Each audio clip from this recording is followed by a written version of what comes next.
శివాయ గురవే నమః. శివాయ గురవే నమః. శివాయ గురవే నమః. శ్రీమాత్రే నమః. శ్రీమాత్రే నమః. శ్రీమాత్రే నమః. శ్రీ విష్ణురూపాయ నమః శివాయ. శ్రీ విష్ణురూపాయ నమః శివాయ. శ్రీ విష్ణురూపాయ నమః శివాయ. శ్రీశైలనాథాయ నమః శివాయ. శ్రీశైలనాథాయ నమః శివాయ. శుభ్యో గురుభ్యో నమః. శ్రీ భ్రమరాంబా మల్లికార్జునాభ్యాం నమో నమః. సభా సదస్సుకి శమనీయ నమస్సులు సమర్పణ చేసుకుంటూ ఈ రోజు నుంచి మనం శ్రీశైలం శివమహిమ అనే అంశం గురించి ప్రస్తావన చేసుకోబోతున్నాం. దీనికి మనం ఆధారంగా ఎంచుకున్న గ్రంథాలు జాను తెనుగులో రచింపబడినటువంటి 2 గ్రంథాలు. జాను తెనుగు అనే మాట కూడా అన్నాం. తెనుగులో అనేక మాటలు అచ్చ తెనుగని అంటూ ఉన్నాం. ఆంధ్రము అని ఒక మాట ఉన్నది. మళ్ళీ జాను తెనుగేమిటి అనే ప్రస్తావన రావచ్చు. ఇది ఎందుకన్నామో కూడా చెప్తాం.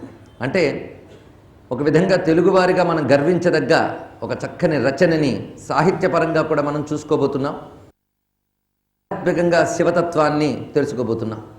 ఈ గ్రంథం ఉత్పత్తికి కారణం, దానికి భూమిక శ్రీశైలం. అందుకు శ్రీశైలాన్ని ఆధారం చేసుకుని ఆవిర్భవించిన ఈ శివతత్వ గ్రంథానికి శివభక్తి దీపిక అనే ఒక బిరుదు కూడా ఉంది. మనకు వ్యక్తులకు బిరుదులు తెలుసు, కానీ గ్రంథానికి బిరుదు ఏమిటా అని ఆశ్చర్యపోతాం. ఈ గ్రంథానికి నయన రగడ అని పేరు నిజానికి. దీనికి శివభక్తి దీపిక అని పాల్కురికి సోమనాథుడు దీనికి బిరుదునిచ్చాడు.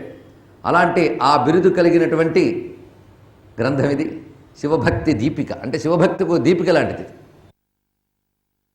శివానుగ్రహం పొందడం కోసం భక్తిపరంగా ఏ సాధన చేయాలి అనే తపన ఉన్నటువంటి వారికి ఈ గ్రంథం చాలా పనికొస్తుంది. అందుకే ఈ గ్రంథాన్ని ఆధారం చేసుకుని మనం శ్రీశైలనాథుని యొక్క శివుని యొక్క వైభవాన్ని తెలుసుకోబోతున్నాం. శ్రీశైలం గురించి ప్రస్తావన చేసుకోవాలి అంటే వేద పురాణాల నుంచి దీని ప్రస్తావన గోచరిస్తూ ఉంటుంది. భారతీయులకి శ్రీశైలం చాలా ప్రధానమైనటువంటి స్థలంగా మన సంకల్పం చెప్పుకునేటప్పుడు మేరు పర్వతం తర్వాత ప్రస్తావించే శ్రీశైలాన్ని. కుల పర్వతాలు ఎన్నో ఉన్నాయి. హిమాచలం, వింధ్యాచలం ఇత్యాదులు, మందరాచలం మొదలైనవి కూడా పురాణాల్లో మనకు కనబడుతూ ఉన్నాయి. కానీ వాటి పేర్లేవి లేకుండా మేరు పర్వతం తర్వాత శ్రీశైలాన్నే చెప్పడం ఏంటని ఒక ఆశ్చర్యం కూడా కలగచ్చు. శ్రీశైలం ప్రస్తావన సంకల్పంలో పెట్టడంలో విశేషం ఏంటి? అక్కడి నుంచి మనం ప్రారంభించుకుని శ్రీశైలం మహిమలోకి వెళ్ళాలి. ఏదో ఒక విశిష్టత ఉండకపోతే మేరు పర్వతం తర్వాతి స్థానం దీనికి వస్తున్నదా? అసలు మేరు పర్వతం ఏమిటనే దాని మీద పెద్ద చర్చ. కొంతమంది మానస సరోవరం దగ్గర కైలాసాన్నే మేరు పర్వతం అని అంటారు, సుమేరు అంటారు. వారి యొక్క వాదనలో ఉన్న అభిప్రాయాలు కూడా చాలా అందంగా ఉన్నాయి. వాటిని మనం తిరస్కరించడం లేదు, కానీ మామూలు నేత్రాలు గోచరం అయ్యేది కాదు మేరు పర్వతం. మేరు పర్వతం ప్రకారంగా ఆలోచిస్తే సమస్త జ్యోతిర్మండలాలకి ఆధార భూమికగా ఉన్న ఉన్నత స్థానము. పర్వతం అనే మాటని వేదం ఉన్నత స్థానం అనే అర్థంలో చాలా మార్లు వాడింది. మన శరీరానికి అంతటికి వెన్నుదండ ఉండి దాని కొన సహస్రారంకి ఎలా ఉన్నదో విశ్వాన్నంతటిని కలిపి ఒక శరీరంగా మనం భావన చేస్తే దీనంతటికి ఆధారమైన ఒక వెన్నుముకని ఊహాజనితమైన భూమధ్య రేఖలాగా ఊహించుకోండి కావాలంటే. విశ్వానికి అంతటికి ఒక ఆధారమైనటువంటి స్థానాన్ని మనం వెన్నును ఆధారం చేసుకుని ఎలా ఉంటుందో ప్రపంచానికి ఒక సమిష్టి కుండలిని ఆధారం చేసుకుని ఉంటుంది. ఆ కుండలిని రూపం ఊర్ధ్వ దిశలో సహస్రారానికి అంటే బ్రహ్మాండాలకు ఆవలసీమతో అనుబంధం ఏర్పరచుకుని ఉంటుంది. అలాగా పైన కొన భాగం ఏదిందో దాన్ని మేరు అని చెప్పవచ్చు. ఇది మన పురాణ వర్ణన ప్రకారంగా. ఎలాగైతే మనకి ఈ సుషుమ్నని ఆధారం చేసుకుని శరీరానికి అంతటికీ చైతన్యం వస్తున్నదో, ఈ మేరువును ఆధారం చేసుకుని దేవతలందరూ ఇక్కడ పరిభ్రమిస్తుంటారని, ఆ దేవతా చైతన్యం జ్యోతిర్మండల చైతన్యం విశ్వానికి లభిస్తుందని మన వారు వర్ణించిన ప్రకారంగా ఇది మామూలు మానవ నేత్రాలు గోచరమయ్యేది కాదు, సమస్త విశ్వానికి ఆధారమైనటువంటిది అని భావించుకోవచ్చు. కనుకనే ఇప్పుడు అది ఊహాజనిత మహాపర్వతం అనుకుంటే మనకి ప్రత్యక్ష మహాపర్వతాల్లో శ్రీశైలాన్ని చెప్పారు. అంటే దీనికి ఏదో మరొక విశేషం ఉందన్నమాట. ఇప్పుడు మేరు పర్వతము, కైలాసము, శ్రీచక్రము మూడిటికి ఒక అనుబంధాన్ని ఏర్పరుస్తారు. అందుకే అమ్మవారు కూడా సుమేరు మధ్య శృంగస్థ శ్రీమన్నగర నాయిక అని చెప్పడంలో శ్రీచక్రానికి, మేరువుకి, కైలాసానికి ఉన్న అనుబంధం. కైలాసయాత్ర చేసిన వాళ్ళకి, సాధకులైన వాళ్ళకి కైలాస పర్వతం శ్రీచక్రాకారంలో ఉన్నది అన్న రహస్యం తెలుసు. కైలాసం, ఇటు మేరువు, ఇటు శ్రీచక్రం మూడింటి అనుబంధాన్ని మనం పరిశీలించుకోవచ్చు. మళ్ళీ అంతటి స్థానం ఉన్నదాన్నే ఆ స్థానంలోకి తీసుకురావాలి. మళ్ళీ అంతటి స్థానం ఉన్నది శ్రీశైలం, శ్రీచక్రం, అందులో సందేహం లేదు. అటువంటి విశిష్టత కలిగినటువంటిది శ్రీశైల క్షేత్రం. అందుకే మీరు ఏ ప్రాంతాల్లో ఉన్నా శ్రీశైలానికి వాయువ్యము, ఆగ్నేయము, దక్షిణము చెప్పుకోవాల్సింది. అంత ప్రధానమైన క్షేత్రంగా చెప్పబడుతుంది శ్రీశైలం. పైగా అటువైపు ఉత్తరాన హిమాలయాల ఎంత దివ్యభూమిలో దక్షిణాన శ్రీశైలం అంతటి దివ్యభూమి. ఇది ముఖ్యంగా గుర్తుపెట్టుకోవాల్సిన అవసరం. పైగా హిమాలయాలని దేవభూములని, సిద్ధభూములని అంటారు. అలాంటి దేవత్వము, సిద్ధత్వము కలిగినటువంటిది శ్రీశైలం. అంతేకాదు మన గతంలో కూడా చెప్పుకున్నట్టు నాకు గుర్తు, హిమాలయ పర్వతంలో ఎందరో యోగులు అయ్యేటప్పటికల్లా శ్రీశైలానికి వచ్చి రాత్రంతా ఇక్కడ స్థితిలో ఉంటూ మళ్ళీ ప్రాతకాలంలో హిమవత్ పర్వత ప్రాంతానికి చేరుకుంటారు అనే విషయాన్ని మనకి పరమహంస యోగానంద సంప్రదాయంలో వచ్చినటువంటి మహావతార్ బాబాజీ లాంటి వాళ్ళ చరిత్రల గ్రంథాల్లో కనబడతాయి. కనుకనే భారతదేశంలో ఇప్పటికీ సిద్ధక్షేత్రములని చెప్పబడుతున్నవి హిమవత్ పర్వత ప్రాంతము, శ్రీశైలము, అరుణాచలమని మూడింటిని పేర్కొన్నారు. పైగా సాధనకి, యోగానికి కానీ, మంత్రానికి కానీ, దేనికైనా చోటు శ్రీశైలం. అందుకే అది సిద్ధక్షేత్రంగా చెప్పబడుతున్నది. పైగా రససిద్ధులు మొదలైన వాటికి కూడా ప్రధాన క్షేత్రంగా కనిపిస్తున్నది. దీనికి ఆధ్యాత్మిక పురాణ ప్రాధాన్యం ఎంత ఉన్నదో చారిత్రక ప్రాధాన్యం ఎంత ఉన్నది. శ్రీశైలానికి ఉన్న చరిత్ర కోణంలో మనం ఆలోచిస్తే ముఖ్యంగా ఇప్పుడున్న యువతను ఆ కోణంతో ఆలోచించాలి. పాశ్చాత్యులు ఒక 100 ఏళ్ల చరిత్ర ఉన్నదాన్ని కూడా చాలా పదిలంగా కాపాడుకుంటారు. చారిత్రక లెక్క కందని కాలం నుంచి ఉన్న అద్భుతమైన చరిత్రని నిర్లక్ష్యపరుస్తున్న జాతి భారత జాతి. ఇది బాధాకరమైన అంశం. చారిత్రక లెక్కలకు కూడా అందట్లేదు. మన వాళ్ళు చరిత్రలో చూపించిన అద్భుతాలకి కాలగణన కూడా చేయలేకపోతున్నాం. ఒక 500 సంవత్సరాల క్రితం కూల్చివేయబడ్డటువంటి ఒక దివ్యమైనటువంటి ఆలయం మనది అని రుజువైంది. దాని కింద ఉన్నటువంటి శాసనాలన్నీ తీసి చూస్తే ఎప్పటిదో చెప్పలేకపోతున్నాం. ఈనాడు విక్రమాదిత్యుడు ఒకప్పుడు మనం చెప్తూనే ఉన్నాం, వినలేదు, ఇప్పుడు రుజువైంది. ఎందుకంటే ఇప్పుడు భవ్యంగా కనబడుతున్న అనేక మంది ఇతరుల యొక్క ప్రార్థనా మందిరాలన్నిటికీ చేయబడ్డ హిందూ ఆలయాలే. ఇది గుర్తుపెట్టుకోండి. ఇది వేదనాభరితమైన అంశం. సరే, మొత్తానికి దీనికి కారణం ఏంటి? చరిత్రను నిర్లక్ష్యం చేయడంలోనూ, చరిత్రని కాపాడుకోవడంలోనూ మనకున్నటువంటి ఉదాసీన నిర్లక్ష్య వైఖరి ఏదైతే ఉన్నదో అది చాలా బాధాకరమైన అంశం. ఆ కారణం చేత మనం ఇప్పటికీ శ్రీశైలం చరిత్ర గురించి మాట్లాడాలి అంటే చాలా ఉన్నది. శ్రీశైలాన్ని ఆధారం చేసుకుని విస్తరిల్లిన సంస్కృతి చాలా ఉన్నది. అంతేకాకుండా ఇది ఒకవైపు వైదిక సంస్కృతికి, ఇంకోవైపు జానపద సంస్కృతికి కూడా ఆధారంగా ఉన్నటువంటిది శ్రీశైలం. శ్రీశైల ప్రాంతాల్లో చెంచుల ద్వారా విస్తరిల్లిన మల్లన్న గాథలు అన్నీ ఇన్ని కావు. పైగా శ్రీశైలం భారతీయులందరికీ ముఖ్యమైన క్షేత్రం. అందున మన తెలుగువారికి ఎంతో, ఈ చుట్టుపక్కల ప్రాంతాల వాళ్ళందరికీ కూడా, ముఖ్యంగా కర్ణాటకలు అనేక మంది ఇప్పటికీ కూడా శ్రీశైలాన్ని తమ క్షేత్రంగా భావిస్తారు. ఇక మహారాష్ట్రీయుల గురించి చెప్పనక్కర్లేదు. ఛత్రపతి శివాజీ ఖడ్గాన్ని ఇక్కడే పొందాడు అనేటువంటి ఆయన నిర్మించిన గోపురం ఆధారంగా మనం చెప్పుకుంటున్నాం.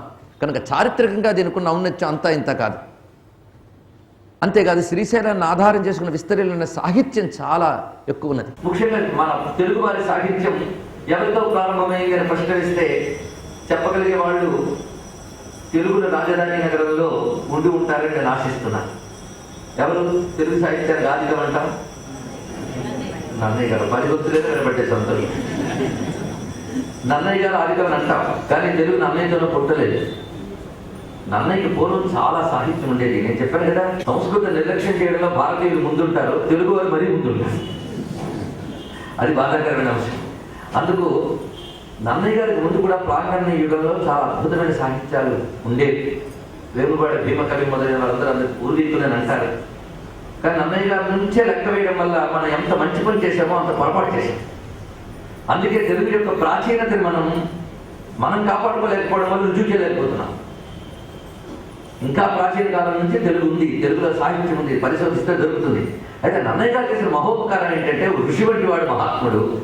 ఆయన తన తపశక్తినంతటి ప్రోధి చేసి ఒక అద్భుతమైన ఒరవడి పెట్టి ఒక మహాగ్రంథాన్ని రచించాడు, మహేతిహాసాన్ని. శ్రీకారం దాన్ని పండించారు ఎర్ర గారు తిక్కన గారు. దానితో నన్నయ్య గారికి ఆదికవి స్థానం దక్కింది. ఆయన పెట్టిన ఒరవడిలో అందరూ కూడా వెళ్ళారు కనుక మనం కూడా నన్నయ్య గారిని ఆదికవిగానే గౌరవిద్దాం.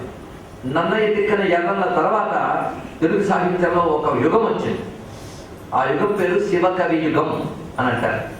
శివకవి యుగం. ఈ శివకవి యుగంలో అద్భుతమైనటువంటి తెలుగు సాహిత్యవేత్తలు ఉన్నారు. పాల్కురికి సోమనాథుడు మొదలైనటువంటి వారు, నాచన సోమన ఇత్యాదులందరూ శివకవులుగా ప్రసిద్ధులు. అందరూ శ్రీనాథ మహాకవి కూడా ఒకడు. ఈ శివకవి యుగంలో పుట్టినటువంటి సాహిత్యాలు చాలా విశేషం. ఇక్కడ మనం పరిశీలించవలసింది ఏంటంటే కన్నడ, తెలుగు, తమిళ వీళ్ళు ముగ్గురు కూడా భక్తి సాహిత్య వ్యాప్తికి సంస్కృత భాషను మాత్రమే కాకుండా ప్రాంతీయ భాషల్ని, వాళ్ళదైన మాతృభాషల్ని ఉపయోగించి అద్భుతమైనటువంటి రచనలు చేశారు. తమిళంలోనూ, కన్నడలోనూ, తెలుగులోనూ కూడా. తమిళంలో ఆళ్వార్లు మనకు తెలుసు కదా. వైష్ణవ వాంగ్మయంలో 12 ఆళ్వార్లు రచించినటువంటి నారాయణం 4000 పాశురాల గ్రంథం నారాయణం అవంతా తమిళ భాషలో ఉంటుంది. మనకిప్పుడు తమిళం కాని తెలుగు వాళ్ళు కూడా ఆ తమిళం పాశురాలు ఏవో ఒకటో రెండో బట్టి పట్టుకుని చదువుకుంటున్నాం. ఎప్పుడైనా సరే ధనుర్మాసంలో తప్పదు తిరుపాలి. కనుకనే మనది కానీ ఆ తమిళం కూడా మనం చదువుకుంటున్నాం. సంతోషం, దాన్ని మనం కాదు. ఇదే విధంగా శైవ వాంగ్మయంలో దేవారం అనేటువంటి ప్రబంధం ఉన్నది. వాళ్ళకి నారాయణం అయితే దేవారం అని వీళ్ళకి చెప్పబడుతూ ఉంటుంది. ఇది మనకి మాణిక్యవాచకుడు మొదలైన వారి ద్వారా వచ్చినటువంటి తమిళ శైవ సాహిత్యం. ఇది అత్యంత ప్రాచీనం. కొన్ని లెక్కల్లో ఆళ్వారులు కొన్ని సాహిత్యాల కంటే కూడా అత్యంత ప్రాచీనంగా కనబడుతున్నాయి. ఆ దేవారం ఆధారంగా ఇప్పటికీ తమిళ దేశంలో శివాలయాల్లో వాటిని దానం చేస్తూ ఉంటారు. ఇటువైపు రుద్రాభిషేకాలు ఇవన్నీ వేదమంత్రాలతో చేయడమే కాకుండా ఇవి కూడా వాళ్ళు వాడుతూ ఉంటారు. ప్రతి తమిళ శివాలయంలో కూడా ఇది ఉంటుంది. తమిళ దేశంలో ఉన్నటువంటి శైవం పేరు ఆది శైవం, శుద్ధ శైవం అని పేరు. ఇది వేదం నుంచి విస్తరించినటువంటి శుద్ధ శైవ సిద్ధాంతం. ఇది తమిళ మాతృభాషలో వచ్చినటువంటి. ఇక కన్నడ మాతృభాషలో వచ్చినటువంటి వాంగ్మయంలో కూడా మనకి దాస సాహిత్యం మొదలుకొని దాస సాహిత్యంతో పాటు శైవ సాహిత్యం కూడా చాలా వచ్చింది. కన్నడలో శైవ సాహిత్యాన్ని బాగా వ్యాప్తి చేసినటువంటి వాడు బసవేశ్వరుడు. కన్నడ భాషలో దాస సాహిత్యం చాలా ఎంత విస్తరించిందో శైవ సాహిత్యం అంత విస్తరించింది.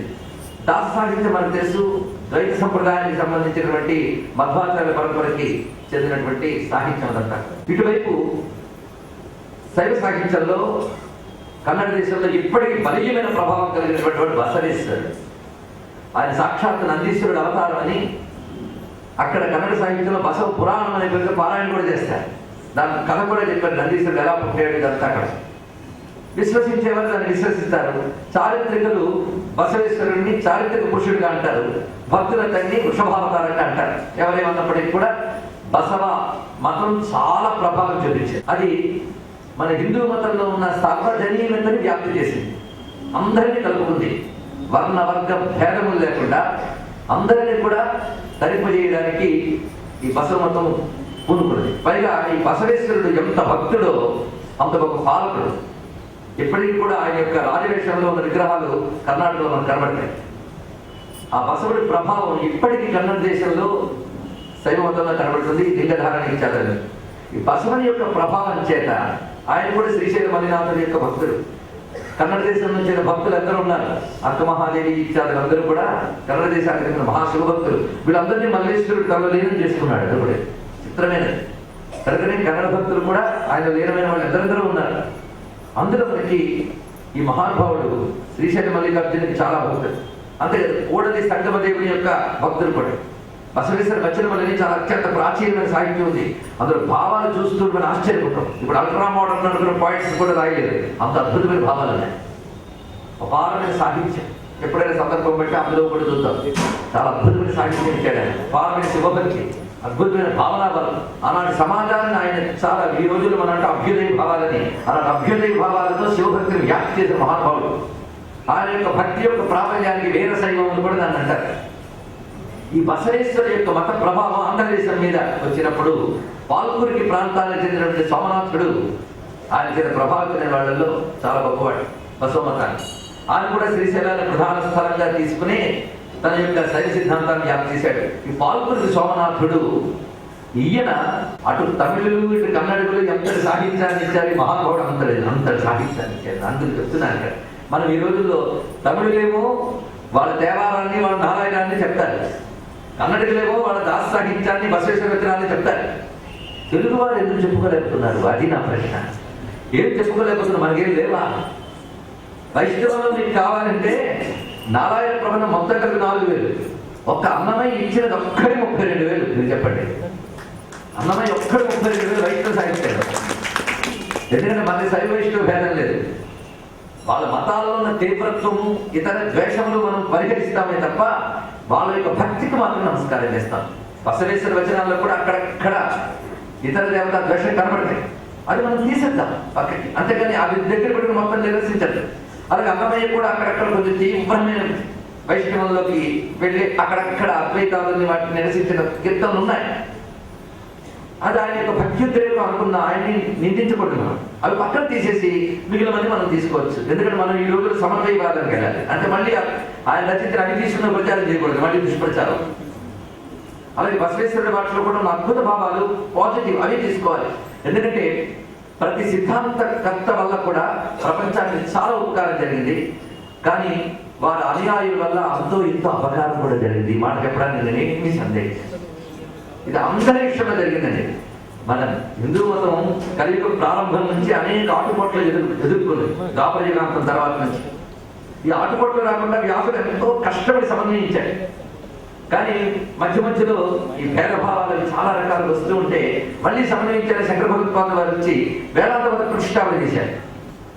అంతవరకు ఉన్నటువంటి వేదం యొక్క కర్మ సిద్ధాంతం, పైగా కర్మాచరణ అందరి యొక్క ప్రాబల్యం చేత దాని అసలు స్వరూపం కోల్పోయి ఒక క్రూరంగా తయారైపోయింది వైదిక యజ్ఞ కర్మలన్నీ కూడా.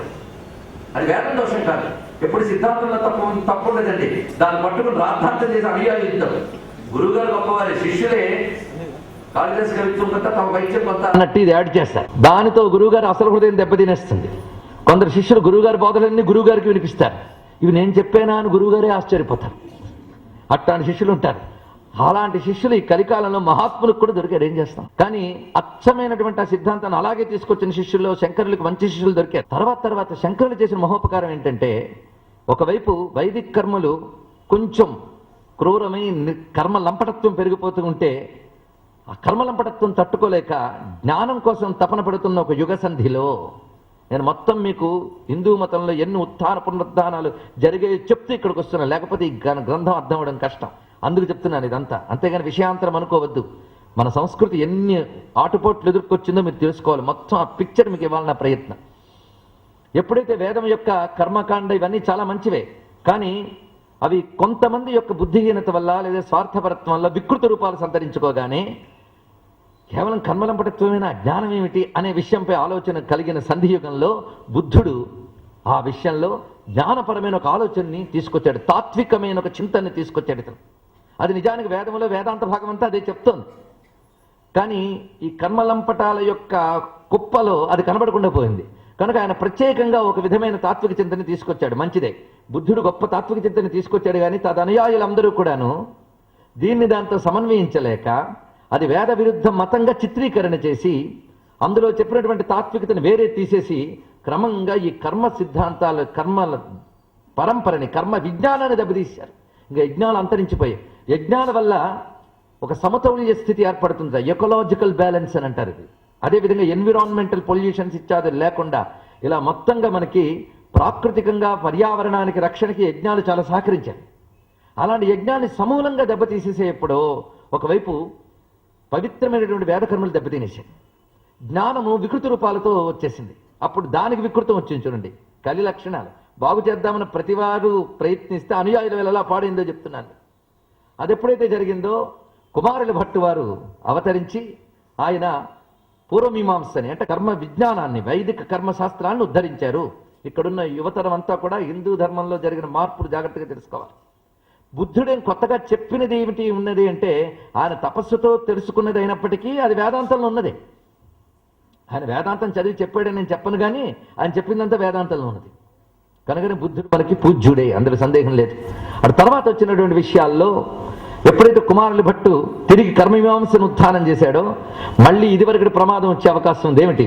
మళ్ళీ కర్మలంపటత్వం పెరిగిపోయి మళ్ళీ ఏ బౌద్ధమో వృద్ధిల్లే ప్రమాదం ఉంది. గనక ఆ సమయంలో కేవలం యోగము తత్వము చెప్పినటువంటి జైన బౌద్ధాది మతాలు ప్రాబల్యం చెందుతూ ఉన్న సమయంలో కుమారుల భట్టు మొట్టమొదటిగా ఈ కర్మ విజ్ఞానాన్ని ఉద్ధరించాడు, వైదిక కర్మకాండని.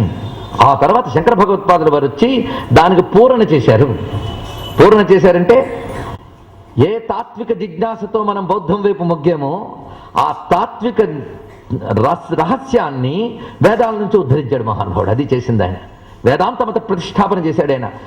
ప్రతి కర్మ సిద్ధాంతం కానీ ఏదైనప్పటికీ కూడా చివరికి వేదాంతంలో పర్యవసించాలి అని ఆ మహానుభావుడి యొక్క ఉద్దేశం. ఆయన చేసిన భిక్ష వల్ల తిరిగి వేదధర్మం అంతా బతికింది. కనుక శంకరులు ఎంత అద్వైత మత ప్రతిష్టాపకుడో అంతగా వేదధర్మ ప్రతిష్టాపకుడు. ఇది గుర్తుపెట్టుకోండి. ఆయన ప్రతిష్ఠించినటువంటి అద్వైత సిద్ధాంతం వల్ల మొత్తం వేదకర్మ బతికింది. అంటే ఇటు తాత్వికతని ఇటు కర్మని రెండింటిని చక్కగా సమన్వయించాడు.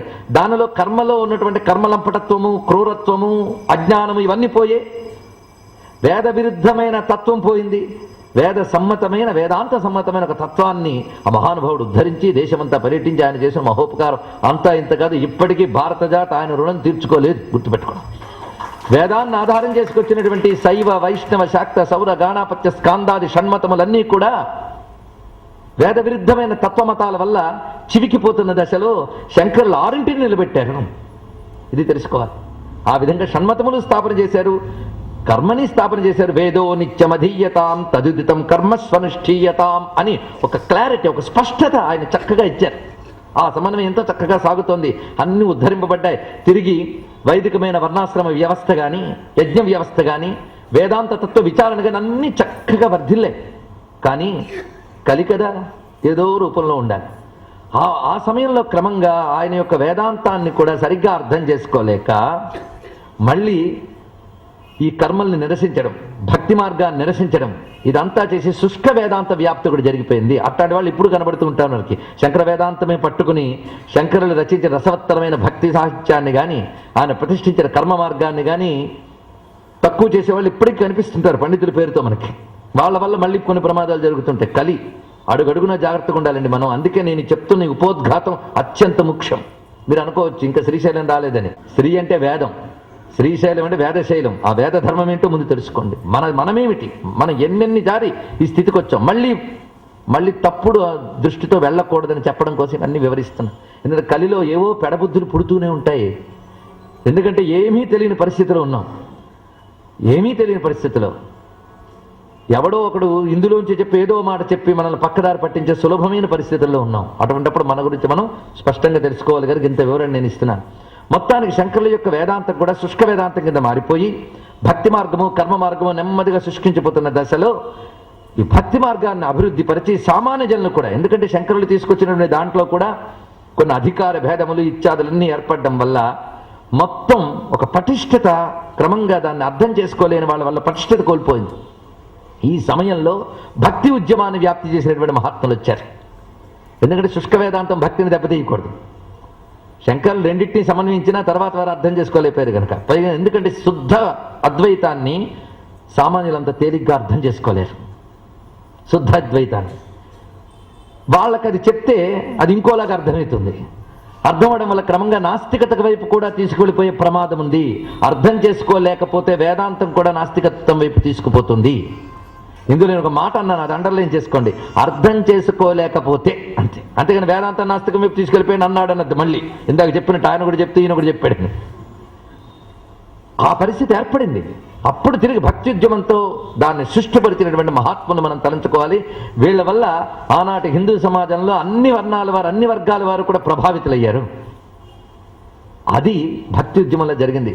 అందులో విష్ణు భక్తిలో మనకి రామానుజాచార్య మొదలైనటువంటి వారు, శివభక్తిలో బసవేశ్వరుడు మొదలైనటువంటి వారందరూ. ఎందుకంటే బసవ మతానికి చెందినవాడు నయనరగడ రచించాడు. అందుకు చెప్తున్నాను ఇంత. ఇత్యాదులందరూ దాన్ని వ్యాప్తి చేశారు. పైగా వాళ్ళు కూడా బుద్ధుడు ఎలాగైతే ఆనాటి ప్రాకృత భాషలో అంటే లోకల్ లాంగ్వేజెస్లో ధర్మాన్ని చెప్పాడో, వీళ్ళు కూడా సంస్కృతాన్ని గౌరవిస్తూనే తమదైనటువంటి ప్రాకృత భాషల్లో లేదా ప్రాంతీయ భాషల్లో, మాతృభాషల్లో సాహిత్యాన్ని ఇచ్చారు. అటు కన్నడ ఇత్యాదులు ఎలా ఇచ్చారో మీకు పరిశీలించండి. మహారాష్ట్రలో కూడా సంత జ్ఞానేశ్వర్ లాంటి వాళ్ళు, ఇంకా ఎందరో మహానుభావులు. అయితే సంత జ్ఞానేశ్వర్ వాళ్ళకి శివకేశవ భేదాల్లో వాళ్ళందరూ కూడా మరాఠా సాహిత్యంలో విస్తారమైనటువంటి సాహిత్యాన్ని ఇచ్చారు. అందుకే మనకి మాతృభాషలో సాహిత్యం కాపాడుకున్నా మన ధర్మం కాపాడబడుతుంది. అంత విస్తారంగా ఇచ్చారు ఎందరెందరో. ఇక తుకారాం లాంటి మహాత్ములు ఇచ్చిన అభంగాల గురించి చెప్పాలా? మొత్తం ఈ భారతదేశం గొప్పతనం తెలుసుకోవాలంటే అటు గుజరాత్లో కూడా అపూర్వమైన సాహిత్యం పుట్టింది మనకి. ఇలాగా సేతువు నుంచి అటు కాశ్మీరం వరకు విస్తరిల్లింది. అన్ని ప్రాంతీయ భాషల్లో లేదా రాష్ట్ర భాషల్లో అపూర్వమైనటువంటి వేదంలో ఉన్న ధర్మములన్నీ చక్కగా వారి మాతృభాషలు ఇవ్వబడ్డాయి, తెలుగులో కూడా ఇవ్వబడ్డాయి. అయితే మిగిలిన భాషల వారు కాపాడుకున్నంతగా తెలుగు వారు కాపాడుకోలేకపోయారు, ఇది మాత్రం సందేహం లేదు. ఎందుకంటే ఇప్పటికీ వాళ్ళు ఎంత వెంకటేశ్వరుడు అర్చన చేసినా చిట్ట చివరికి ప్రబంధంలోని ఆ చదువుతారు. మనకి తర్వాత అన్నమయ్య తర్వాత చాలా పోరాడిన తర్వాత ఒక అన్నమయ్య లాలిపాట, ఒక తరికొండ వెంకమాంబ హారతి ఇప్పుడు వచ్చే. కానీ మనకి ఇప్పుడిప్పుడు కదా అన్నమయ్య పాటలు మనం పట్టుకుంటున్నాం. ఏనాడు అవి ఆలోచించండి. ఇక్కడ అలాంటి పరిస్థితులు ఉన్నాం మనం. అందుకు మీకు మనం పట్టుకోవలసిన ఒక అద్భుతమైన తెలుగు సాహిత్యాన్ని మీ చేతికి ఇద్దామనే ఈ ప్రయత్నం. అందుకు ఇంత ఉపోద్ఘాతం ఇస్తూ వస్తున్నాను. కనుకనే వీళ్ళందరూ చేసిన భక్తి ఉద్యమంతో అప్పుడు మన యొక్క వ్యాస మహర్షి మొదలైన వారు అందించిన హృదయం ఇటు శంకరుల యొక్క దానితో ఈ భక్తి ఉద్యమంతో మరింత పుష్టి పొందింది. ఆ సమయంలో జరిగింది మళ్ళీ చిన్న పొరపాటు. ఇందాక ఏంటంటే ఈ భక్తి ఉద్రేకంతో నా దైవం గొప్పది అనే భావం బాగా పెరిగినప్పుడు ఇతరులను కొంచెం తక్కువగా చూడడం స్వభావత వస్తుంది. అది వాడి భక్త్యుద్రేకం అని అంగీకరించి నమస్కరించగలిగితే సరే. అందులో ఆయన విష్ణు భక్తిని చెప్పాడు అనే దాన్ని వదిలేసి శివద్వేషాన్ని మాత్రమే లాక్కునే వైష్ణవం, శివభక్తిని చెప్పాడనే విషయాన్ని వదిలేసి విష్ణుద్వేషాన్ని మాత్రమే లాక్కున్న శైవం, ఇవి తయారైపోయి ముఖ్యంగా దక్షిణ దేశంలో ఎక్కువైపోయాయి. చాలా చాలా బాధకరం. దానితో కొట్టుకోవడాలు నరుక్కోవడాలు ఇవాళ చాలా చాలా జరిగాయి కదా. అప్పుడు మళ్ళీ ఎవరు దిక్కయ్యారు అంటే అనేక మంది ఆచార్యులు ఆనాటి శంకరుల సిద్ధాంతాన్ని మళ్ళీ తెచ్చుకొచ్చి వీటిలో ఉన్న భక్తిని తెచ్చుకొచ్చి చక్కగా కలబోసి శంకరుల సిద్ధాంతంలో ఉన్న హృదయాన్ని మళ్ళీ లాగి ఎందరు ఆచార్యులు ప్రతిష్ఠ చేశారు. ఇలాంటి వాళ్ళు ఎందరో ఉన్నారు. వాళ్ళ గురించి కూడా మనం స్మరించుకోవాలి. ఎందుకంటే ఇప్పుడు మనకున్న హిందూ ధర్మం మీద వీళ్ళందరి ప్రభావం ఉంది. అలాంటి వారిలో విద్యారణ్య స్వామి వారు, అప్పయ్య దీక్షితులు వంటి వారు, మన తెలుగులో తిక్కన గారు లాంటి మహాత్ములు, వీళ్ళందరూ కేవలం కవులు కారండి. వీళ్ళు హిందూ ధర్మాన్ని పుష్టి చేసిన మహాత్ములు. తెలుగువారిగా మనం వీరిని గౌరవించుకోవాలి. ఎంత వేదవ్యాస వాల్మీకుల్ని గౌరవించినప్పటికీ ఇది కూడా ఉండాలి. మనకు కూడా పురాణవేత్తలు పండితులు కూడాను తెలుగులో పద్యం చదివడానికి కొంచెం సిగ్గుపడుతూ సంస్కృత శ్లోకాలు అవి చెప్పడానికి సంతోషిస్తున్నారు. సంస్కృతాన్ని కాదని కాదు, కానీ తెలుగులో పద్యాలు, తెలుగులో ఇవి కూడా తీసుకురావాలి మనం. ఎందుకంటే తెలుగువారు సంపాదించుకున్న గొప్ప ఆస్తి అన్నది. ఆ ఆస్తిని బయట పెట్టాలనే తాపత్రయంతో శివకవి యుగంలో విస్తారమైన సాహిత్యం పుట్టింది. ఈ శివకవి యుగం తర్వాత వచ్చినటువంటిది పోతన యుగం, శ్రీనాథ యుగం ఇత్యాదులన్నీ మనకి కనిపిస్తున్నాయి శివకవి యుగం తర్వాత. అందుకే శివకవి యుగం చివరి దశలో మన శ్రీనాథాదుల్ని స్మరించుకోవచ్చు. అయితే శ్రీనాథుడు పోతన గారికి టైం వచ్చేటప్పటికల్లా ఆ శివకవుల యొక్క తీవ్రమైనటువంటి తనం తగ్గింది, కాస్త తీవ్రత్వం తగ్గి సమబుద్ధి కలిగి చేతులారంగ శివుని పూజింపడేని నోరు నొవ్వంగ హరికెత్తి నుడివడేనని మాటలు వచ్చాయి. సరిగ్గా శ్రీనాథ యుగానికి దగ్గర వాడే అన్నమాచార్య. ఆయన ఎన్ని పాటలు రాశాడండి. ఆయన మనకు తెలుసు జన్మతః స్మార్తుడైనప్పటికీ కూడా ఈశ్వరుని యొక్క సంకల్ప బలం చేత ఆయన విశిష్టాద్వైతంలోకి వెళ్ళారు.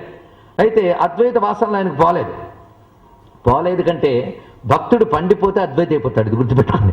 ఆయన పండిపోయిన భక్తుడు కనుక అనేక కీర్తనలు అద్వైత భావాలు కనిపిస్తూ ఉంటాయి ఆయనకి తెలియకుండా. అలాంటివి మనం గతంలో అనేకం స్మరించుకున్నాం. మొత్తానికి ఆ మహానుభావుడికి శివకవులు ఇంత అపారమైన సాహిత్యం రచించారు.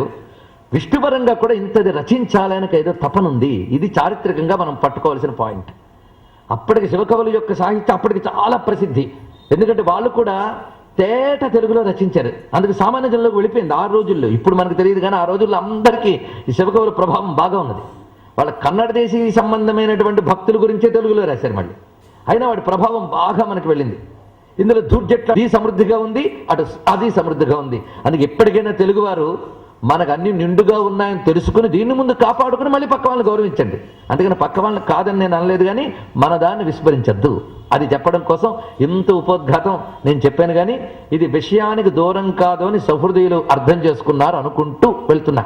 లేకపోతే మొదట్లో చరిత్ర చెప్పారండి, మాకు చరిత్ర గురించి మాకెందుకంటే అనేవాళ్ళు ఉంటారు. మాకెందుకు అనుకుంటున్నాం కనుకనే చరిత్ర లేదేమో అనేటటువంటి చరిత్రహీనులమైపోతున్నాం. బాధాకరమైన అంశం. ఒక్కడు గుర్తుపెట్టుకోండి, భారతీయులకున్నంత చరిత్ర ప్రపంచంలో ఇప్పటికీ ఏ దేశానికి అంత ప్రాచీన చరిత్ర లేదు. ఇంత గొప్ప నాగరికత లేదు. ఇతర దేశాల్లో ఇంకా బుద్ధి వికసించిన దశలోనే ఇక్కడ అన్ని నాగరికతలు వర్ధిల్లే. కానీ జ్ఞానం తర్వాత ముందు గౌరవం ఉండాలి. తెలిస్తే గాని గౌరవించం అంటారు మీరు, కానీ గౌరవిస్తే గాని తెలియదు అంటాను నేను. ముందు గౌరవభావం, గర్వభావం ఉండాలి మన సంస్కృతి పట్ల. కనుక నేను పరిచయం చేశాను అంతే, అంతేగాని ఇంకా లోతుకి దిగితే చాలదు. బ్రతుకంతా అంకితం చేసినా తెలుసుకోలేనంత విస్తారమైన సంస్కృతి మనది, గుర్తుపెట్టుకోండి. అందుకిటు భక్తి ఎంత ప్రధానమో సంస్కృతి అంత ప్రధానం. ఈ రెండింటినీ కలుపుకుని ఇప్పుడు చెప్తున్నాను. ఇప్పుడు జాను తెనుగు దగ్గరికి వచ్చాను. జాను తెనుగులో రచించట. ఒకడంటాడు అచ్చ తెనుగని, ఒకడంటాడు జాను తెనుగని. మన ఈ మధ్య ఆదిభట్లనారాయణదాస్ గారు నాటు తెనుగు అన్నారు. ఏమిటండి ఇన్ని తెనుగులు ఉన్నాయా అని వెంటనే మనకి సందేహాలు వస్తాయి. అంతేగా త్రిలింగాల్లో ఒకటి శ్రీశైలం కదా. కానీ తెలుగుకి శివుడికి చాలా సంబంధం ఉన్నది. మనం రాజకీయంతో ముక్కలైపోవాలి నిన్న అనుకున్నా వాళ్ళ గురించి మనమనద్దు, కానీ తెలుగు భాషకు మాత్రం అన్ని ప్రాంతాలకు సంబంధం ఉన్నది. గోదావరికి దక్షారామం, ఈ ప్రాంతాల్లో మనకి కాళేశ్వరం, అటు ప్రాంతాల్లో శ్రీశైలం, 3 పరిధుల్లో ఉన్నదే మనది. కనుక తెలుగు అంటే శివుడికి ప్రీతే. మరి కన్నడ భాష కూడా ప్రీతే అని కన్నడ వాళ్ళు అంటారు. ఆయనకేముందండి, అన్ని భాషల శబ్ద బ్రహ్మ స్వరూపుడి నుంచి వచ్చినవే. కనుక శివభావన అందరినీ సమీక్షపరుస్తుంది. ఇప్పుడు మన శివభావంలోకి వెళ్ళిపోవాలి, మనది కాపాడుకుంటూ శివుడిని అర్చించాలి. అలా మనం ఇప్పుడు భావించినప్పుడు శివకవుల్లో జాను తెనుగు అనే మాట వాడారు వాళ్ళు. ఈ జాను తెనుగు అనే మాట మొట్టమొదటి వాడినటువంటి వాడు పాల్కురికి సోమనాథుడు. ఈయన 12వ శతాబ్దానికి చెందినవాడు. అన్నమయ్య మనకు 15వ శతాబ్దపు మధ్యభాగంలోకి వచ్చాడు. అంతకు 200 సంవత్సరాల క్రితం అన్నమాట. పాల్కురికి సోమనాథుడు ఈయన బసవ పురాణము ఇత్యాది గ్రంథాలు చాలా రచించారు. ఈయన బసవేశ్వర శతకం రాశారు. అందులో కొన్ని మణిప్రవాల శైలిలో హిందీ పదాలు, కన్నడ పదాలు, తెలుగు పదాలు కలిపి కూడా రచించాడు. చాలా అందమైనవి. మచ్చుక సందర్భోత్తరుడు మీకు చూపిస్తాను నేను అక్కడక్కడ. చాలా అద్భుతమైన కవండి సోమనాథుడు. ఆ పాల్కురికి సోమనాథుడు రచించినటువంటి బసవ పురాణం మొదలైన వాటిలో ఆయన రచిస్తూ అంటాడు, జాను తెనుగులో రచిస్తున్నాను అన్నాడు ఆయన. ఆ జాను అనేటువంటి మాటే ప్రకాశవంతమైనటువంటి తెలుగు అని అర్థంలో తీసుకోవాలి. ఇక అచ్చ తెలుగు మాట ఉంది. ఎందుకంటే తెలుగులో సంస్కృతం నుండి పుట్టిన కొన్ని పదాలు ఉన్నాయి. వాటిని మనం తద్భవము, ప్రకృతి, వికృతి, చిన్నప్పుడు పొరపాటు తెలుగు చదువుకుని ఉంటారు మీరు, గుర్తుండుంటుంది. ఇప్పుడు వాళ్ళకి అవి తెలియలేండి. ప్రకృతి వికృతి అని 2 ఉంటాయి. ఆ ప్రకృతి సంస్కృత పదం, వికృతి దాని నుంచి తయారైంది. ఇప్పుడు అచ్చ తెనుగు అని మాట ఉన్నది. అచ్చ తెనుగు కాదు. అచ్చ అనే మాట వికృతి, దీని ప్రకృతి అచ్చ, సంస్కృతం. అచ్చ హిందీలో వాడతాం, కానీ అచ్చ సంస్కృతం అచ్చ. ఆ మాటకు వస్తే జనని సంస్కృతము సకల భాషలకును అని నమ్మేవారిలో మొదటి వారిలో ఉన్నవారిలో నేను ఒకటి. ఆఖరికి మనకే కాదు, ప్రపంచంలో అన్ని భాషలకి. ఆ మధ్య ఇంగ్లాండ్లో ఒక ఆయన పుస్తకం రాశాడు, Sanskrit is the mother language of all European languages అని రాశాడు. ఆయన రుజువు చేశాడు, సందేహం లేదు. దాని గురించి చాలా చాలా తప్పబడాలి. దేవభాష అది, దాని గురించి చెప్పడానికి ఏముంది. సరే, అచ్చా శివేన వచసాత్వాగిరి సాచ్చా వదామసి అక్కడ వస్తుంది మనకి. రుద్రంలోనే అచ్చా ఉంది. అక్కడ శివుణ్ణి అచ్చా సంబోధించారు వాళ్ళు. అచ్చావే తెలుగులో అచ్చా అయింది. కానీ అచ్చ తెలుగు ఎలా అవుతుంది? కనుక ఆదిభట్ల వారు ఏమన్నారంటే, ఈ వికృతులు కూడా వదిలేద్దాం, ప్రకృతిలో వదిలేద్దాం. ప్రకృతి వికృతి లేకుండా తెలుగు లేదా అని రీసెర్చ్ చేశాడు ఆయన. అట్లాంటి వాళ్ళని గుర్తు చేసుకునే తెలుగు వాళ్ళు కూడా లేరు ఇప్పుడు, ప్రారంభం. మరి యూనివర్సిటీలు ఉన్నాయంటే అవి ఎందుకున్నాయో అందరికీ తెలుసు. అన్నీ ఉన్నాయి, నేతి బీరకాయలాగా. సంతోషం. సరే, వాడుకోవాలెందుకు. ఇంకా నిశ్చింత చారిటబుల్ ట్రస్ట్ లాంటి కొన్ని స్వచ్ఛంద సేవా సంస్థలు చేస్తున్న సేవ కూడా విశ్వవిద్యాలయాలు చేస్తున్నాయని పెద్ద సందేహం. చేసేవాళ్ళు చేస్తున్నారు, చేయలేదని. కానీ సంస్కృతి ఎంత గొప్పగా ఉందో దానికి తగ్గట్టుగా జరగట్లేదు, అది నేను చెప్తున్నది. అంతేగాని విమర్శిస్తున్నామని కాదు ఇక్కడ అర్థం. ఎందుకంటే ఆనాడు ఆదిభట్లనారాయణదాస్ గారు ఇచ్చినటువంటి ఒక చింతన ఇప్పటికీ మన వాళ్ళు పట్టుకోలేకపోతున్నారు. సంస్కృతంతో సంబంధం లేని తెలుగు ఒకటి ఉండాలి అని వెతికాడు ఆయన. వెతికి చాలా చేశాడు. అందుకని అచ్చ వదిలేసి నాటు పెట్టాడు ఆయన. నాటు తెలుగు. నాటు అంటే ఒక్కరైనా చెప్పండి, నాటు అంటే ఏమిటో? నాటు అంటే మనం మోటుకు పర్యాయ పదంగా వాడతాం కదా. కానీ నాటు అంటే నాడు, నాడు అంటే దేశీయ అని అర్థం అనమాట. మళ్ళీ దేశీయ సంస్కృత పదం, అందుకు నాటు అన్నాడు. నాటు అంటే దేశీయమైన తెలుగు, అది నాటు తెలుగు. గొప్ప మాట ఇచ్చాడు మహానుభావుడు. ఎప్పుడైనా తెలుగు గురించి చర్చ వచ్చినప్పుడు అంత చేద్దాం. ఇప్పుడు చెప్పబోతున్న తెలుగుకి ఇంత చాలు. కనుక జాను తెలుగు అనే మాట సోమన వాడాడు. ఆయన ఇంపాక్ట్ ఎంత పడిందంటే ఆ కాలం నాటి శివకవులందరూ కూడా జాను తెనుగులో రచన చేశారు. ఇందులో వాళ్ళు వాడినట్టు ఛందస్సులు కూడా ప్రాంతీయ ఛందస్సులు, ఉత్పలమాల, చంపకమాల లాంటి సంస్కృత జన్యమైన ఛందస్సులు కాకుండా రగడ, ద్విపద ఇలాంటివి. మనకి గోనబుద్ధారెడ్డి రంగనాథ రామాయణం ద్విపదలో రచించాడు. చెప్పుకోవాలి కానీ తెలుగువారికి ఎంత గొప్ప చరిత్రమ్మా. కనుకనే మన వాళ్ళు భక్తిని ఎంత ప్రచారం చేస్తున్నారో దేశభక్తిని అంత ప్రచారం చేయాలి, మన భాషాభక్తిని అంత ప్రచారం చేయాలి. ఎందుకంటే ఏదో దిక్కులేని భాషలో పుట్టలేదు, మనం మహానాగరికత కలిగిన భాషలో పుట్టాం. పుట్టినప్పుడు ఈ భాషను కాపాడుకోవాలి. ఎవరు కాపాడుతారు? ప్రభుత్వాలు కాపాడు, పాఠశాలలు కాపాడు, తల్లిదండ్రులు అంతకంటే కాపాడరు. మరి ఎవరు కాపాడుతారు? పెద్ద ప్రశ్న.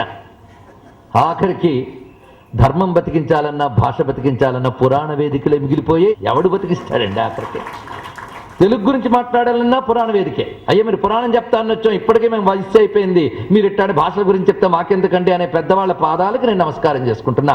దయచేసి కొద్ది మీకు కాదనుకుంటూ వదిలేయండి, తర్వాత నుంచి అలాగ అందులోకి వెళ్తా. కానీ నా భాష గొప్పతనం నేను చెప్పుకోకపోతే మాతృద్రోహం చేసిన పాపం వస్తుంది కనుక చెప్పుకుంటున్నా. నేను కృతజ్ఞతా పాపం రాకుండా ఉండడం కోసం నా కోసం చెప్పుకుంటున్నా. నాలాంటి హృదయం ఉన్న వాళ్ళు ఆనందిస్తారు, వాళ్ళకి మళ్ళీ మరో నమస్కారం చేస్తున్నా. సరే, మొత్తానికి జాను తెనుగునే మాట వాడాడు ఆయన. ఎవరు? ఆయన సోమనాథుడు. ఈ ప్రభావం అందరి మీద.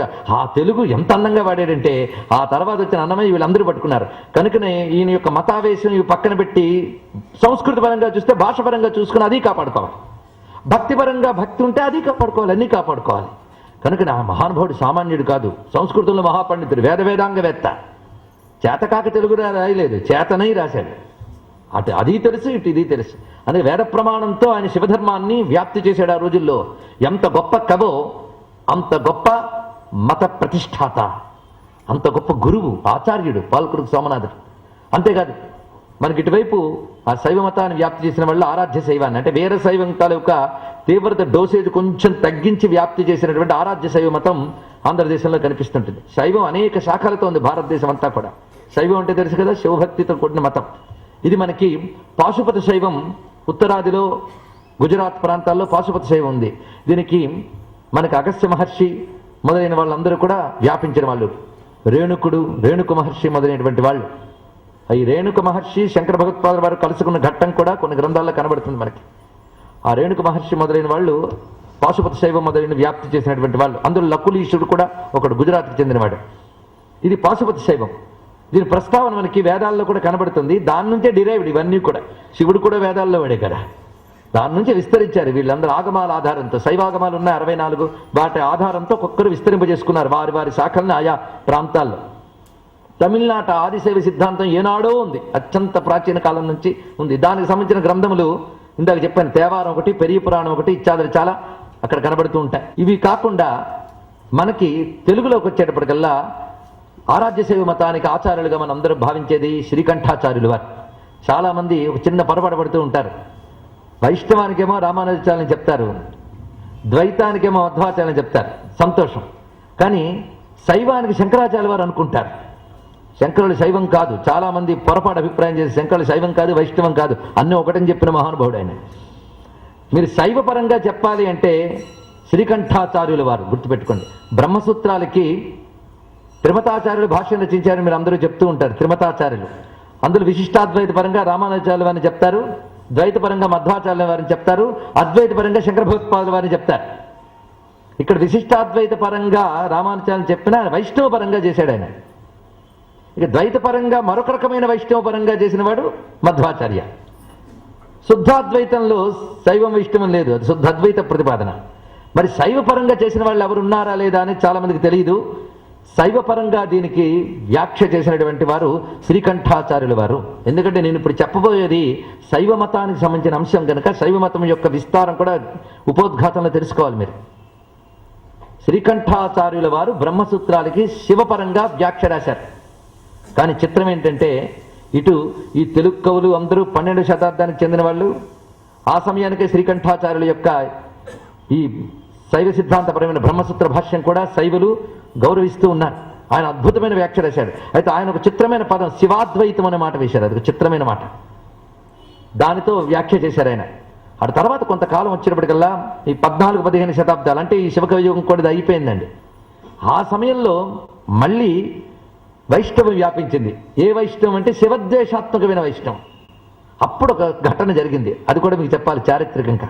అదేమిటంటే మరొక మహానుభావుడు ఆ సమయంలో ఉద్భవించాడు. ఆయన ఎటువంటి వాడంటే జన్మతః స్మార్తుడైన, కానీ వాళ్ళ తాతగారు ఒక స్మార్త అమ్మాయిని, ఒక వైష్ణవ అమ్మాయిని వివాహం చేసుకున్నారు. ఆయన ఆ వైష్ణవ అమ్మాయిని వైష్ణవాన్ని గౌరవించాడు. ఆయన ఆ వైష్ణవ స్త్రీకి పుట్టినటువంటి అతడికి వైష్ణవం పేరు పెట్టాడు, రంగరాజాధ్వరి అని. అర్థమవుతున్నదా? ఆ వైష్ణవం ఆమెకు పుట్టిన ఆయన పేరు రంగరాజాధ్వరి. ఆయనకు తండ్రి మాత్రం స్మార్తుడు, తల్లి వైష్ణవం. ఆ రంగరాజాధ్వరికి పుట్టాడు ఒక ఆయన. ఆయన వైష్ణవమతంలో మహాపండితుడు. ఆయన యాదవాభ్యుదయం అనే గ్రంథానికి అద్భుతమైనటువంటి వ్యాఖ్యానం రచించాడు, వేదాంతేశకుల వారి వైష్ణవ గ్రంథానికి. అందులో వైష్ణవ సిద్ధాంతాలు రాశాడు, అద్భుతం. అలాగే వరదరాజ స్తోమనకు అత్యద్భుతంగా రాశాడు. ఆయన మహాశివభక్తుడు. చిత్రం ఏంటంటే ఆ రోజుల శివద్వేషం వ్యాప్తి చెందినప్పుడు ఆయన మనసు తట్టుకోలేకపోయింది. విష్ణు పరబ్రహ్మణంలో నాకు సందేహం లేదు, కానీ శివద్వేషం ఎక్కువ చేస్తున్న వాళ్ళని ఖండించాలి అని సంకల్పించుకుని ఆయన ఈ శ్రీకంఠాచార్యులు రచించిన బ్రహ్మసూత్ర భాష్యానికి మళ్ళీ వ్యాఖ్య రాశాడు. అది శివార్క మణిదీపిక అనే పేరుతో రచించాడు. శివాద్వైత నిర్ణయం అని మరో గ్రంథం రచించాడు. శివకర్ణామృతం అనే మరో గ్రంథాన్ని రచించాడు. ఆనాడు మళ్ళీ శివకేశవ భేదాలని ఖండించి శివ పారమ్యాన్ని ప్రతిష్ఠ చేశాడు. ఈయన వల్ల ద్వేషం లేని శివమతం వ్యాప్తి చెందింది. ఆ మహానుభావుడు అప్పయ్య దీక్షితుల వారు. వీరందరిని మనం తలంచుకోవాల్సింది. శివ భక్తులందరూ కూడా తలంచుకోవాల్సిన ప్రతస్మరణీయులు వీరందరూ కూడా. ఇలా జరిగిందండి. అందుకు ఎన్నెన్ని ఒడిదుడుకులు మార్చుకుంటూ వచ్చాం. కనుక శైవ సిద్ధాంతంలో పాశుపతం ఒకటి, వీరశైవం ఒకటి, ఆరాధ్య శైవం ఒకటి, మిశ్ర శైవం ఒకటి. మిశ్ర శైవం అంటే స్మార్తులు ఆరాధించేటట్టుగా అందరినీ ఆరాధిస్తారు. శివుడు అంటే ఎక్కువ భక్తి ఉన్నటువంటి వాళ్ళు మిశ్ర శైవానికి చెందినటువంటి వారు అవుతారు. అంటే స్మార్తులం, మనకు భేదభావం లేదు. శివాయ విష్ణు రూపాయ అనుకునే తిక్కన గారి జాతికి చెందిన వాళ్ళు మనమందరం. కనుకనే శైవుల యొక్క సాహిత్యాన్ని చదువుతాం, వైష్ణవ సాహిత్యాన్ని చెప్పుకుంటాం. ఎన్ని వాళ్ళు అన్నమయ్య పాటలు చెప్పుకోలేదు మనం, ఇప్పుడు ఇది చెప్పుకుంటున్నాం. అది మన భాగ్యం. పరతత్వాన్ని విష్ణువుగా ఆస్వాదించగలం, శివుడిగా ఆస్వాదించగలం. ఈ పుట్టుకున్నదే ఇది ఎన్నో జన్మల పుణ్యం ఉంటే కానీ రాదు. ఎందుకంటే అభేద ఉపాసన అనేటువంటిది చాలా ముఖ్యం. ఎందుకంటే ఎంతకాలం భేదం ఉంటుందో అంతకాలం పుడుతూనే ఉండాలట. అందుకు ఇష్టదేవత నిష్ఠ ఉన్నా అభేద దృష్టి ఉండాలి. ఇది అచ్చమైన సమన్వయ మతం, ఇదే వైదిక మతం. దానికి చెందిన వారముగా మనం ఈ గ్రంథాన్ని ఇప్పుడు చూడబోతున్నాం. మొత్తానికి ఇది 12వ శతాబ్దానికి చెందినటువంటి గ్రంథం. ఇది శ్రీశైలం భూమిగా ఉన్నటువంటిది. ఇది రచించిన వాడు శైవుడు, కానీ మహాశ్రీ వైష్ణవుడు, జన్మతః శ్రీ వైష్ణవుడు. ఈయన పేరు చక్రపాణి రంగనాథుడు. ఈయన పేరు చక్రపాణి రంగనాథుడు, 12వ శతాబ్దానికి చెందినటువంటి వాడు.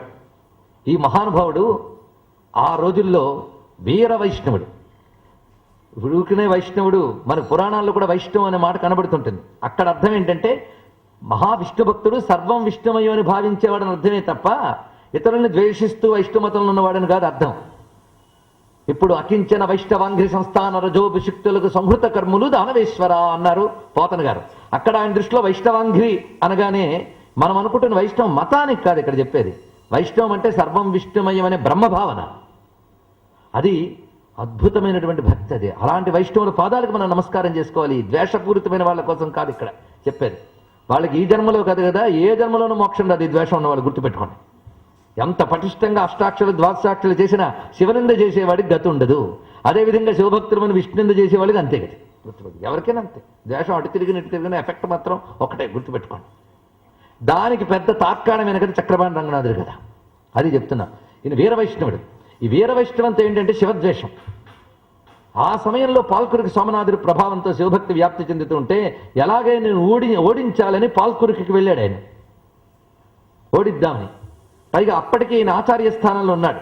శిష్య పరంపర ఉంది ఈయనకి. ఈ శిష్యులతో సహా బయలుదేరాడు అక్కడికి. పైగా శిష్యులు ఉన్నారు. ఎప్పుడు ఆ రోజుల్లో గురువులకి పల్లకి సేవలు ఇవన్నీ జరిగేవి. ఆ పల్లకి మోసుకుని బోయిలు శిష్యులు అందరూ కలిసి పాల్కురికి చేరుకున్నారు.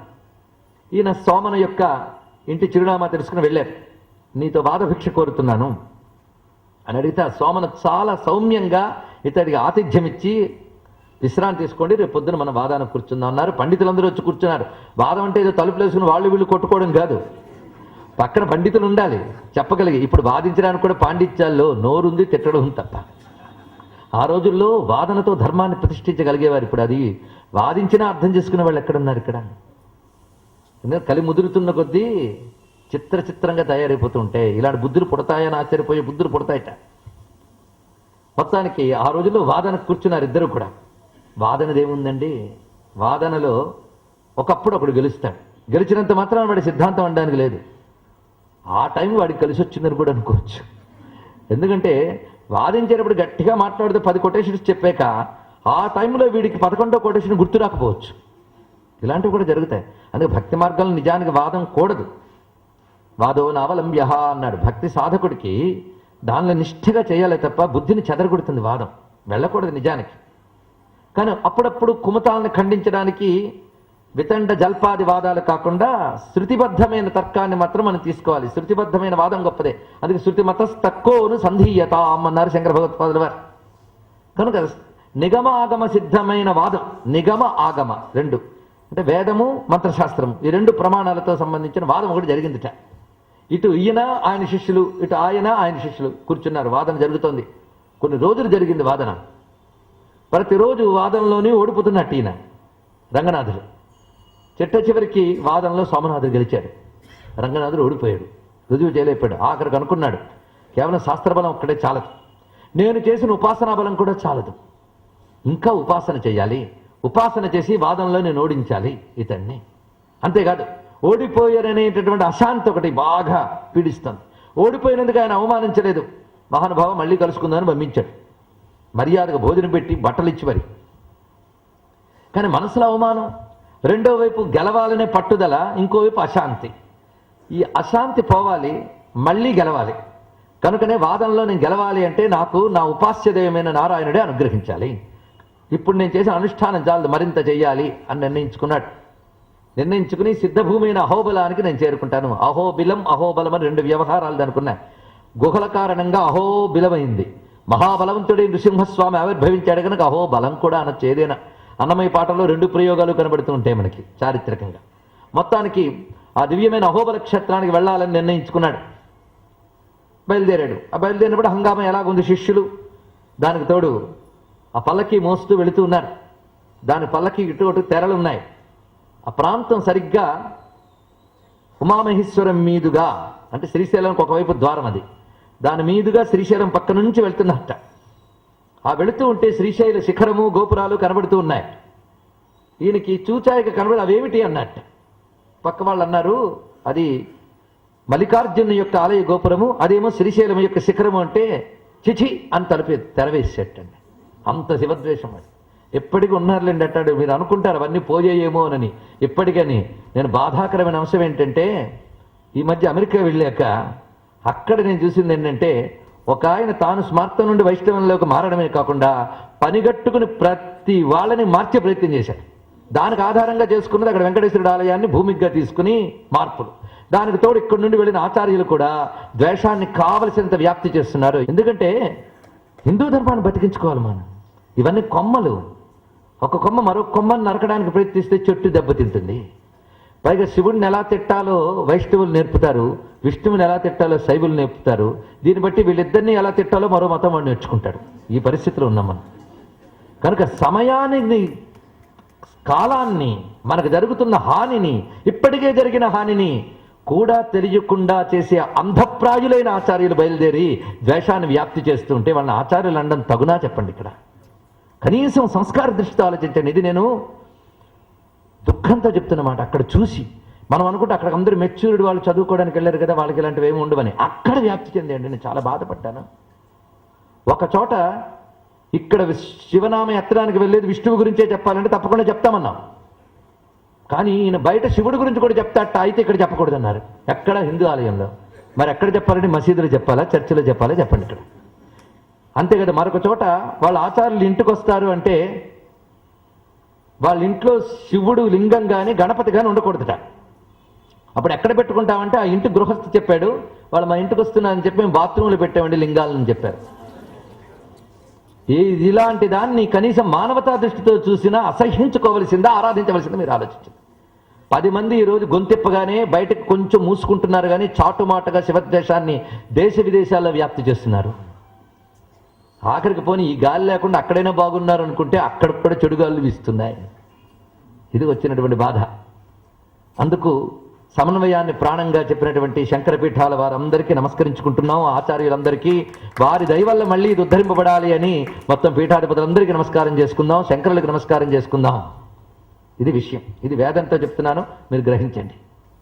అందుకు ఈ విషయాన్ని మనం ప్రస్తావన చేసుకుంటే అక్కడ కూడా నాకు మరొక గొప్ప అంశాలు కనబడ్డాయి.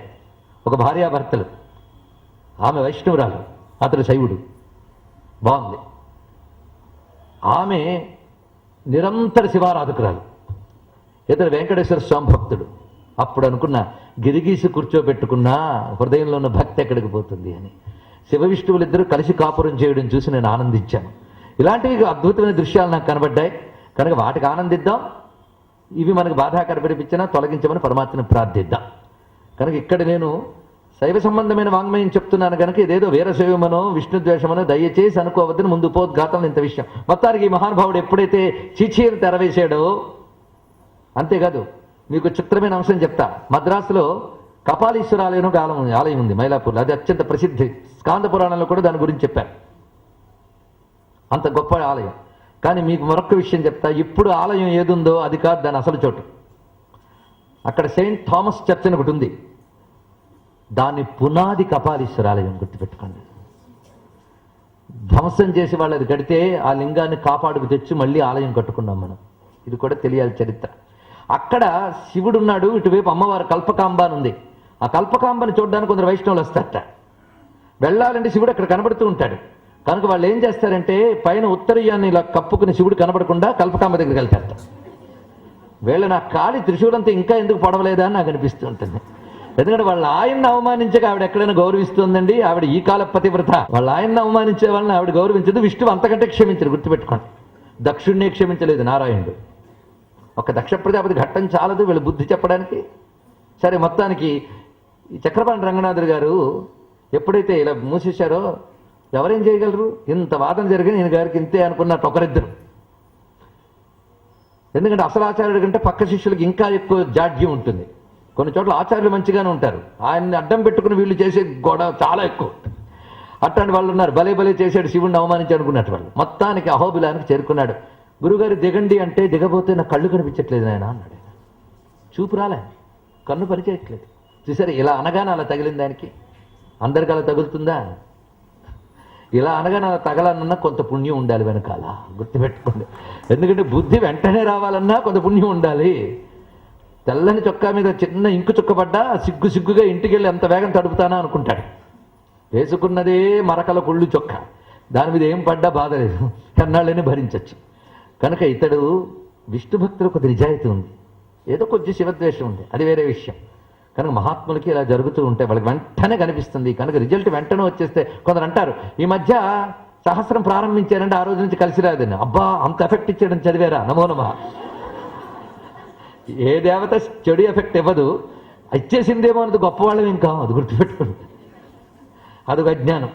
సరే, మొత్తానికి ఈయన గారికి ఎప్పుడు ఇది జరిగిందో అప్పుడు లోపల అనిపించింది అక్కడ చిచి అన్నది కానీ జరిగిందా అని.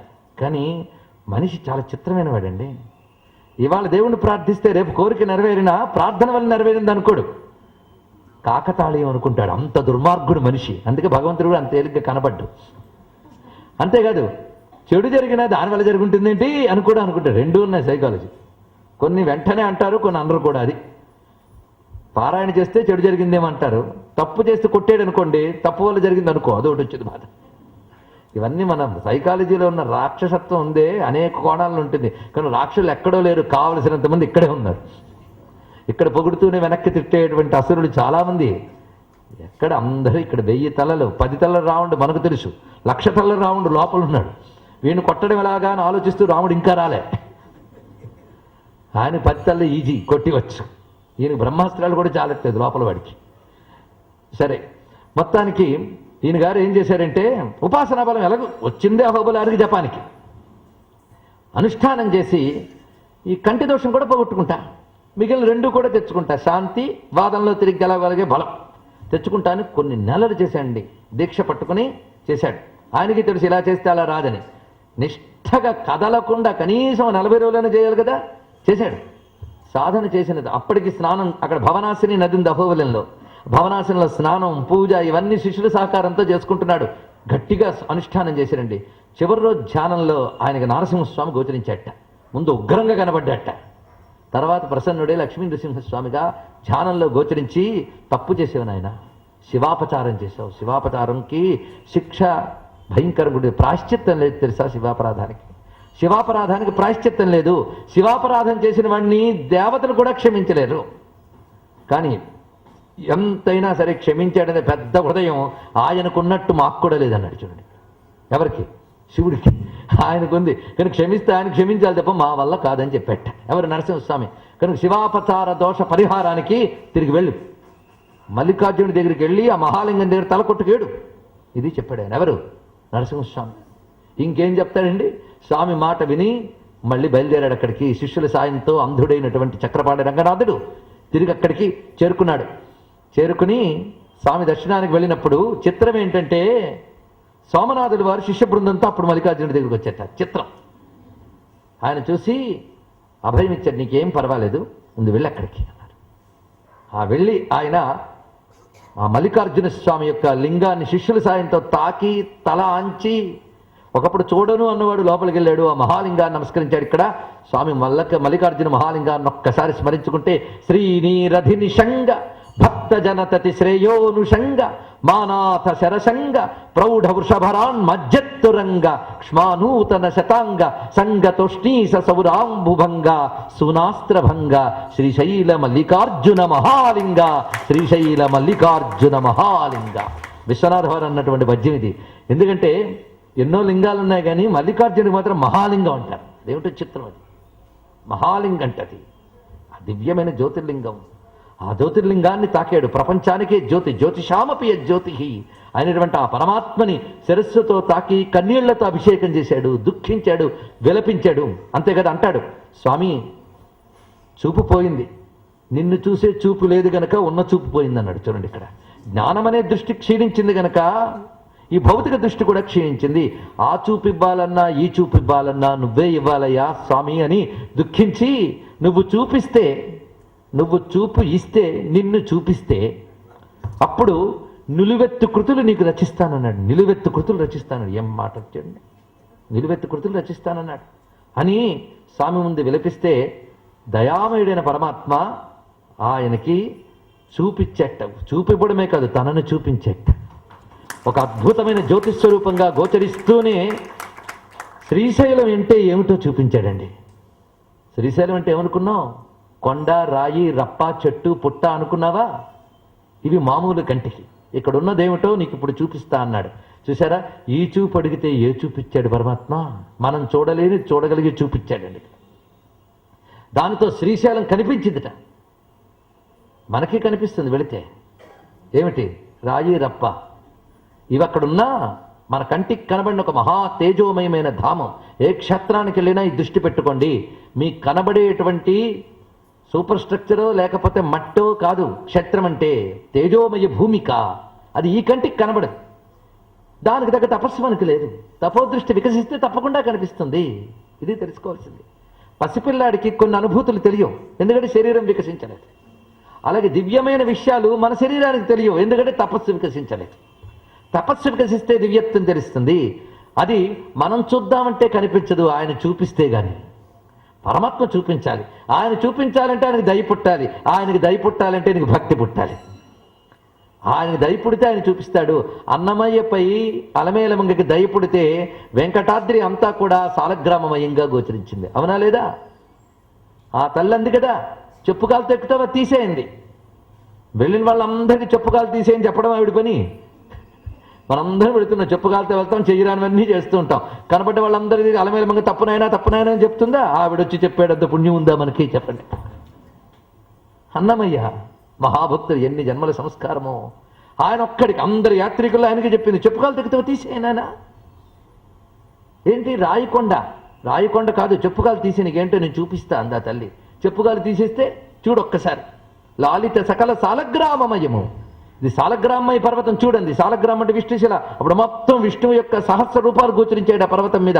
అందుకన్నాడు ఆయన, కంటి నఖిలాండ కర్తన గిదుకుని కంటి కంటి నగములు వీడు కొంటి అదివో అల్లదివో హరివాసము. అప్పుడు అన్నాడు అన్నమాట. శేషాద్రి కనిపించింది అక్కడ. అది భావన కాదు, దర్శనం. భావించి రాస్తే మామూలు కవి, దర్శించి రాస్తే ఋషి. వాళ్ళవి నిలిచిపోతాయి. వాళ్ళది అనుభూతి కవిత్వం. అనుభూతి కవిత్వం. అనుభూతి కవిత్వం కనుకనే ఒక అన్నమయ్య పాట, ఒక చక్రపాణి రంగనాథుడి కవిత్వం ముక్తినిచ్చింది వాళ్ళకి. మొత్తాన్ని రంగనాథుడికి స్వామి శ్రీశైలం అంటే ఏంటో చూపించాడు. తానేమిటో దర్శనం ఇచ్చేటండి. నిరాకార జ్యోతిస్వరూపంగా ముందు దర్శనమిచ్చి, తర్వాత సాకారమైనటువంటి తన దివ్యమంగళ విగ్రహాన్ని చూపించి తన తత్వాన్ని స్ఫురింపజేయగానే ఒక నేత్రం వచ్చింది అతనికి. ఒక్క కంటికి ఎంత కనిపించింది. దానితో పరవశించిపోయి నమస్కరించాడు.